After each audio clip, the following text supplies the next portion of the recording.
Distance can be a major barrier to accessing quality healthcare on time. That's where Angel Flight East comes in. Welcome to Takeoff Talk with Angel Flight East, a nonprofit dedicated to providing free flights for children and adults who need medical treatment far from home. We don't know how many people forego medical care because they don't have accessible transportation, and that's what this podcast is here to change.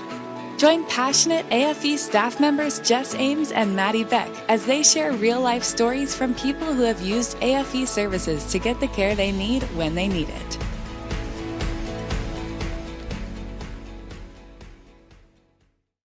Hey, frequent flyers, welcome back with another episode of Takeoff Talk. It's me, Maddie. And me, Jess. And today we have passenger Matt with us. So Matt, if you don't mind, can you start telling our listeners a little bit about your medical journey? Yeah, I've had Marfan syndrome my whole life, basically. And it has caused me to have multiple aneurysms and in the aorta and throughout my body, some of which have been, emergent. Some of them have been a little more routine. But basically now it's gotten to the point where I need a heart transplant. And because of all of the surgeries I've had in the past, that's caused a lot of antibodies to be built up inside of my blood, which basically has put me at a higher risk, even though I was already high risk.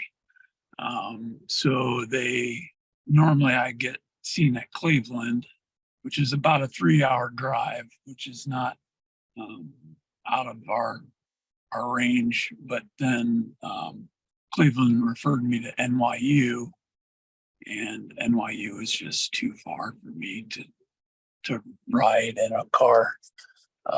So that's how we ended up with you guys. Gotcha. And how did you hear about Angel Flight East to begin with? Actually, it was my mom. She just kind of, I don't know, had an epiphany or something. She started to look online and found you guys and Life Flight, actually, both of them.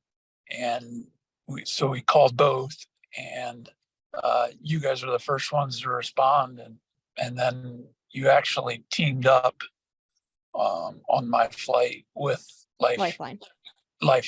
Yeah. So yeah, we work quite a bit with them. Yeah, that's what the pilots had told me. There's 2 pilots, they said, that flew for both you guys and them. So the pilots were awesome. I mean, they're just like great guys, and I mean, they were more than you could ask for. So Yeah, that's what we always say. We say they don't brag enough about themselves, so we have to brag about them for them. Yeah. Do you happen to have a favorite flight that you've taken with us so far? Well, that was the only flight that we took. It was actually 2 flights out there, or 1 flight out there and 2 flights back. So they weren't able to get a connecting flight in Pennsylvania somewhere. So we had to drive from Pennsylvania to New York, but that was not a big deal. We just rented a car and drove a couple hours and we were there. And then this on the return home flight, you guys sent an Uber and picked us up, and we took off from New York and landed in Pennsylvania somewhere, and then hopped on another plane, and from there we went to Van Ort, Ohio, which is right near our home. So I mean, I don't know if you guys can quite grasp the amount of comfort and ease that puts on a patient like me. I've got heart failure, so I can move, but not very far. And just to, if we were to go through a normal commercial flight, it would have been, first of all, we have to drive at least an hour and a half, probably 2 hours to the nearest commercial airport, and then to navigate through a commercial airport is a big deal. And this one is 15 minutes from our house. And, it was just so much easier, so much more relaxing for me and my wife. We didn't even have to think about it. We just got on there and they took us. So it was great. It's great.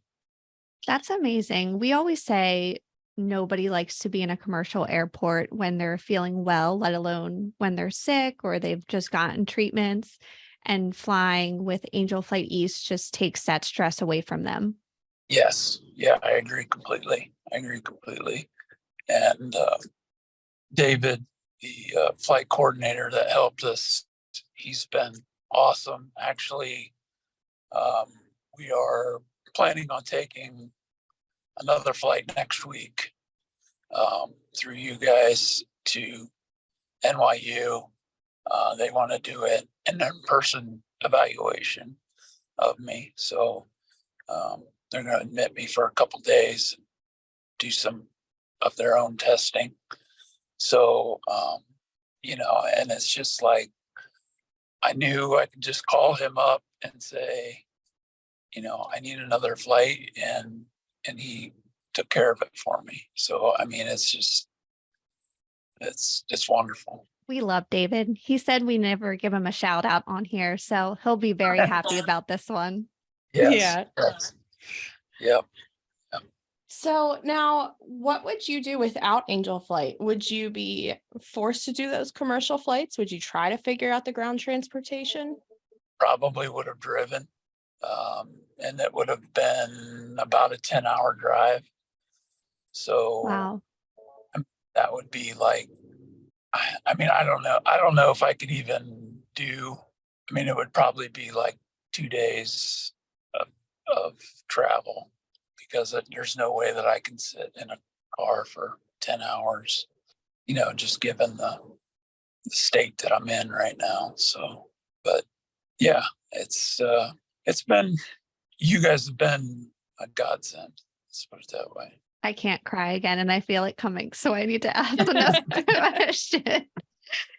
So what would you describe to our listeners what it's like to fly in a small airplane if they have never experienced it? It is different. There's no doubt about that. It's, it's not, I never once felt like it was unsafe at all. I always felt secure, but it's just, you're in a lot smaller area than you are in a commercial flight. And, it's different, but it's also comforting to me. I mean, just knowing that it's just me, my wife, and the pilot, and we're just going there just for me. You know what I mean? It's that rather than being a large group of people that are going there for everything.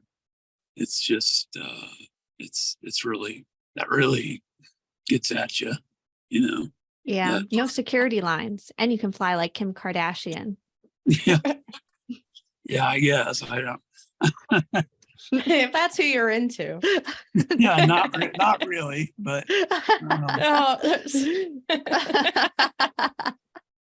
So now what's one final thought that you want to leave with our listener, whether it's a supporter, it's another passenger, it's somebody thinking about being a passenger, or anyone in between? That, it may feel like, because I've had issues in the past with accepting charity, just because I kind of thought that it was, I could do it I could handle it on my own. These guys really do love to do this for you, and feel that. I mean, a lot of the pilots now, my wife is Facebook friends with them, and, and it just kind of, it builds a little bit of a, you basically, you're starting another care family, I guess is the way I can put it. It's just, it's great. That's all I can say. Yeah, I think our pilots definitely are an extra layer of support for the families they fly. And then to see those friendships develop, it's just always so special. Yeah. Yeah. Yeah. Other than that, I mean, it's like for us, it was no big deal for us to drive 3 hours. I mean, we kind of got used to that, I guess. But, for somebody else, I could see how that could be an issue. If luckily my wife still has good health and she's able to drive. So I feel like, I feel fortunate in that, but I could see if you don't have anybody that can provide that transportation that far, that's that that alone would just be life changing in this area. Yeah. We're so happy to be a part of your circle now, and we're going to be here as long as you need. I'm sure you know that by now. So Yep. anything that you Yep. need, your family needs, we're happy to help with. Okay, sounds great. Thank you so much for sharing your story today. We really appreciate it. Not a problem. Thank you. Yeah, bye. Bye. David's going to be so happy he finally got a shout out. I know. And I also just want to say, just because I know my mother listens, Mom, they think we do good stuff. Okay. I really Yeah. do stuff. We just don't always travel to dive bars across the East Coast. We actually help people. Right. I made my mom go with me one time to a conference because Jess was somewhere else. I think I ditched you for Florida. Probably sounds legit. But I made my mom drive with me from Philadelphia, Pennsylvania to Killington, Vermont. And I told her it was for a rural healthcare conference. And she's always heard about how much fun Jess and I have. And then she went with me to Killington, and I thought she was going to kill me. Remember y'all FaceTime me and the bed was one of those ones that came out of the wall. Oh, I forget what it's called. And she was like yelling at me. And I was like, Linda, that's what you get when you go to rural communities. It's always fun and interesting. Yeah, I don't think that she wants to come hang out with us anymore, but not needless to say, I think she now believes that we do important stuff. We do. That was so sweet. I didn't know I always knew we had that much of an impact on someone, but how he said it just came across so clearly and heartfelt. I know. I love it. I hate that I love it, but because it kind of gives me goosebumps and sweaty eyes, but I'm here for it. I am here for being a good impact in somebody's life other than yours, Jess. I didn't want to cry again. Nobody could witness that. Then it would be on camera and we wouldn't be able to lie about it. It's just a bad thing. I was really hoping his son was going to get in the car because I wanted to be like, oh my gosh, your dad's famous on TV. He'd probably be like, Dad, what are you doing? We're not even on TV. It's basically if we're on TV. We could be on TV. Nobody would put us on TV. As it is, we have to pay to be on YouTube. Yuki Washington might. I don't think so, but we should tag him in this episode and let him know that he can have us on his show anytime. I know. I used to see him every year at that golf outing. Well, guys, we are 3 weeks into our show being live. Just about. By the time this airs, it's going to be August. All right. So I hope you guys are ready for the new school year. But what I was trying to say is, we are so happy to have you guys paying attention to us, hearing our stories, hearing our passenger stories and our pilot stories. With this show being 3 weeks live, we already have almost 300 subscribers. So thank you so much for tuning in, hearing all about it, being involved, and helping us reach our goal of sharing the mission of Angel Flight. Just going to nod. You don't want to say anything? No, I was going to say, when we first started this, we really only thought our families would listen and people we send it to and force them to listen. So the fact that we already have almost 300 subscribers is amazing. And we are so appreciative, because our whole goal of doing this was to share our patient and pilot stories, but also reach more people that may be in need of medical treatment, but don't have a way to get there. So we just hope we continue to do what this is intended to do, and you have a few laughs along the way at our expense. Right. We are so happy to have you guys. We can't wait for another few weeks of showtime, and hopefully another season, as long as Jess talks people into paying for us. So We're going to have to go out there and fundraise. yep, hit the pavements, bring your little buckets. We'll make signs. We'll ring the bells. I was going to say we could stand in like the Dunkin' Donuts drive-thrus or something. Or the Black House Tavern parking lot. Black Horse. Black Horse. Oh my gosh, I almost forgot about my favorite place. You're embarrassing me. All right, guys. We'll see you next week. Okay, bye.